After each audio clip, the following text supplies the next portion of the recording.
All right, Eagles fans, Louis DiBiase, Gino Camilleri. This is a Thursday edition of Locked On Eagles. Thank you so much for making Locked On Eagles your first listen each and every day. Make sure you're also following Locked On NFL, Locked On Experts covering the biggest stories across the NFL every Monday through Friday in less than 30 minutes. It's free and available wherever you get your podcasts, and it's Combine Week. So today we're recapping day one, which was extremely entertaining to watch the receivers, the tight ends, which we'll get into in segment 3. But Gino, quarterback today as well. I'm going to continue to reiterate, I think, and you saw it today, this 2022 draft class that is mistakenly being compared to 2007 and 2013 and historically the worst classes in NFL history. I'm telling you right now, it's not going to be that bad. There is a lot more talent, a lot more upside in this class than people are giving it credit for. Are there going to be 4 or 5 amazing stars? Probably not. But there are at least a few that are going to be damn good players in this league. And you could see the physical upside today, like that arm strength drill at the end with Carson Strong and Malik Willis. I could have watched that for hours. It's fun to watch the quarterbacks in that setting where, they don't have guys on them. We know we're not going to put a lot of stock into that, but to just see the pure arm talent, right? And just to see the ability to see these guys push it down the field. And I thought just up and down the board, I thought all the quarterbacks really had a good day, like just getting the ball out on a slant. Like I thought Brock Purdy, who's not my favorite thrower of the football, looked pretty good out there. Skyler Thompson is somebody who I think is going to make a team based on his athleticism. Like didn't run the fastest at a 4.86, but what he did at K-State, he's a guy who is all over the formation and can do a lot of things at quarterback. I don't know who said it the other day, Lou, but I saw a tweet that said, 2017 was kind of like this quarterback class where people didn't love it. They're like, okay, there's the project of Patrick Mahomes, Deshaun Watson. Did he already hit his ceiling at Clemson? Mm-hmm. I think I get a little bit of Deshaun Watson vibes out of a guy like Desmond Ridder, right? Like who he compared himself to actually a couple days ago. Did he? I didn't. Yeah, he said that. I think that's. He said he's comparison. A mix. He sees himself as a mix play style wise of Ryan Tannehill and Deshaun Watson. So it's interesting you said that.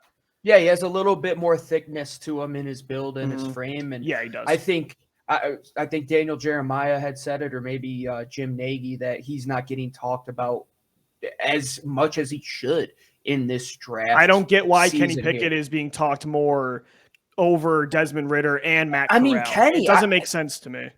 Kenny has to be in a very specific offense. Like you saw the lack of arm strength with Kenny Pickett today. It's tough for him. I mean, I know the small hand thing, you could say what you want about it, but there's going to be games when you have to push the ball down the field, and there were probably 4 or 5 other guys in that drill, just pure arm talent-wise, that I would say could make a better throw. There was a notable difference. Yeah, I thought Ridder threw the ball really well down the field today. Of course, Carson Strong, who I've been hyping up to you people for months now. The kid, I wish he could run, man, because he can whip that football. Dude, oh my gosh. Crazy. Dude, he almost like, you know who he reminds me of? Is like Brett Favre, to where like he would just throw it way too hard, and you're like, why is he throwing it that hard? And it's like, because he can. I love that he was delaying his drop back too, because he wanted his receivers to get deeper, because he was trying to show that off today.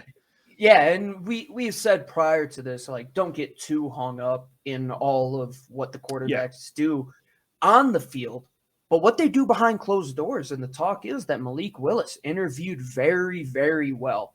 And that's not a shocker. The clip came out today of him in the streets of Indianapolis giving some of his stuff that he got from the combine to a homeless person that was sitting on the side of the street.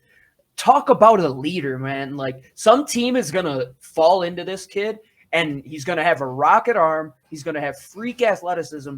And you get a guy that I believe a city is just going to embrace. I know he's not leaving the top 10, Gino. I'm convinced.